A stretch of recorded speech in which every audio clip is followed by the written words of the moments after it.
आदरणीय मेरे प्रिय दोस्तों और भक्तों, श्री भक्तमाल से आज आपको श्री संप्रदाय के आचार्य के बारे में यह वृत्तांत सुना रहा हूँ। दोस्तों, यह वृत्तांत सूक्ष्म में और टुकड़ों में आपके समक्ष रखूँगा। दोस्तों, यह वृत्तांत छोटे छोटे वृत्तांत हैं जो कि श्री संप्रदाय के आचार्य इसमें आते हैं। उनके बारे में थोड़ा थोड़ा सा इंट्रोडक्शन आपके समक्ष रखूँगा। तो दोस्तों, लगभग 10 मिनट तक होने वाला यह वृत्तांत है।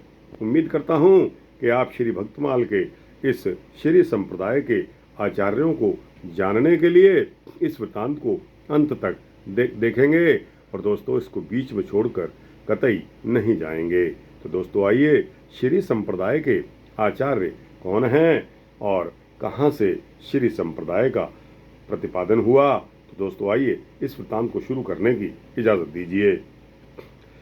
विश्वक्सेन मुनिवर्य सुपुनि सठकोप प्रणीता, बोपदेव भागवत लुप्त उधर्यो नवनीता। मंगल मुनि श्रीनाथ पुंडरीकाक्ष परम जस, राम मिश्र रस राशि प्रगट परताप परांकुश। जामुन मुनि रामानुज तिमिर हरन उदय भान, संप्रदाय शिरोमणि सिंधुजा रच्यो भक्ति वित्तान।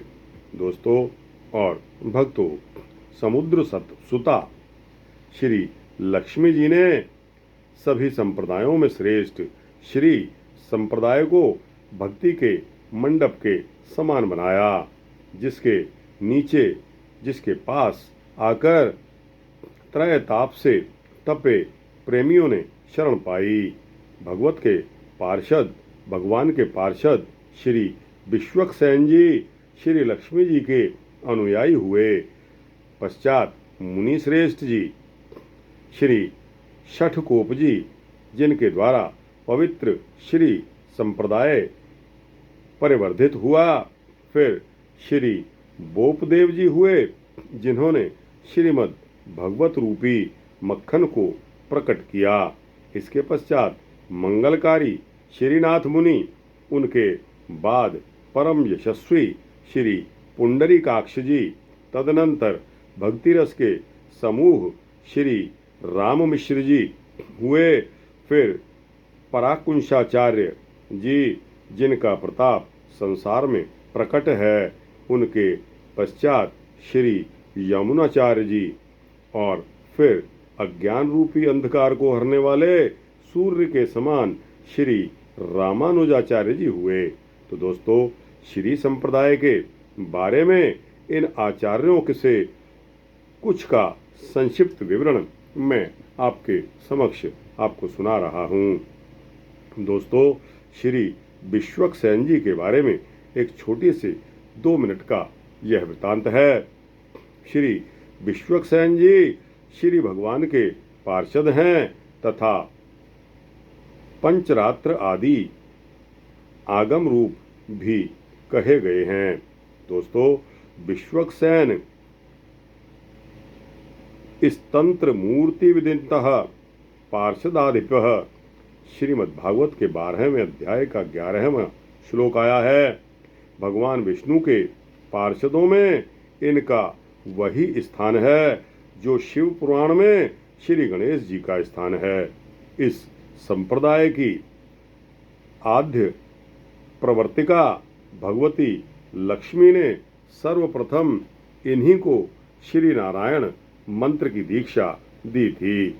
दोस्तों, कितनी सौभाग्य की बात है कि विश्वक्सेन जी भगवान विष्णु के निर्माल्यधारी कहे जाते हैं।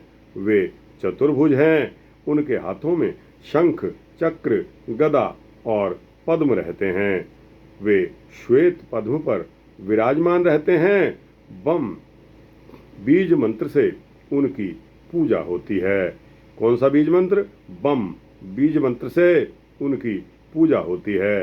ये भगवान विष्णु की पूजा सपर्या में सदा संलग्न रहते हैं।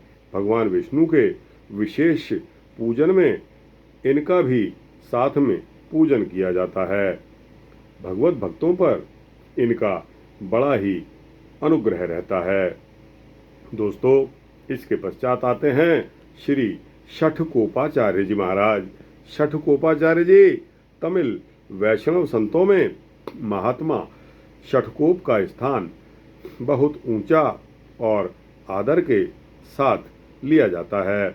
इनका तमिल नाम नम्मालवार है। इनका तमिल नाम नम्मालवार है और तमिल इन्हें जन्म सिद्ध वैष्णव मानते हैं।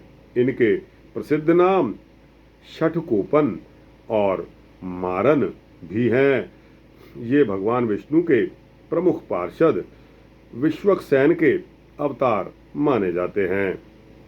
षठकोप के पिता का नाम करिमारन था। दोस्तों, ये पांड्य देश के राजा के यहाँ किसी ऊंचे पद पर निहित थे और आगे चलकर कुरुगनाडु नामक छोटे राज्य के राजा बन गए। कुरुगनाडु नामक छोटे राज्य के राजा बन गए जो पांड्य देश के ही अधीन था। षठकोप का जन्म अनुमानतः तिरक्कुर नामक नगर में हुआ था। तिरक्कुर नामक नगर में हुआ था जो तिरुनेलवेली जिले में ताम्रपर्णी नदी के तट पर अवस्थित था। इनके संबंध में एक कथा प्रचलित है कि इनके जन्म के पश्चात 10 दिन तक इन्हें भूख प्यास कुछ भी नहीं लगी। यह देखकर इनके माता पिता को बहुत भारी चिंता हुई। वे इसका रहस्य कुछ भी नहीं समझ सके। अंत में यही उचित समझा गया कि इन्हें भगवान के मंदिर में ले जाकर वहीं छोड़ दिया जाए।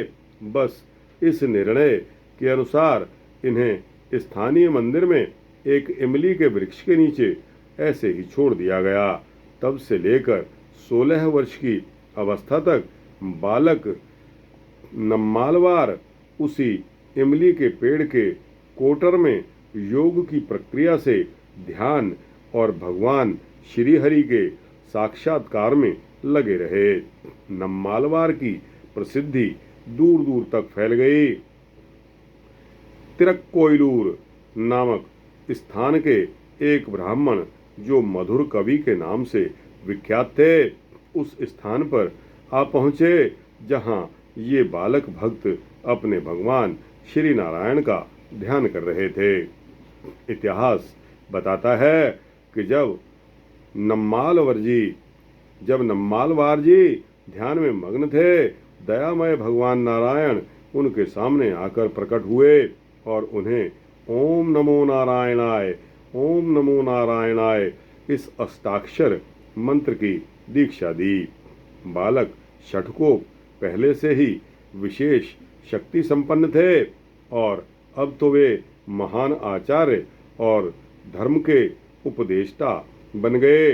कहते हैं कि नम्मालवार 35 वर्ष की अवस्था तक इस मर्त्यलोक में रहे और इसके बाद उन्होंने अपने भौतिक विग्रह को त्याग दिया।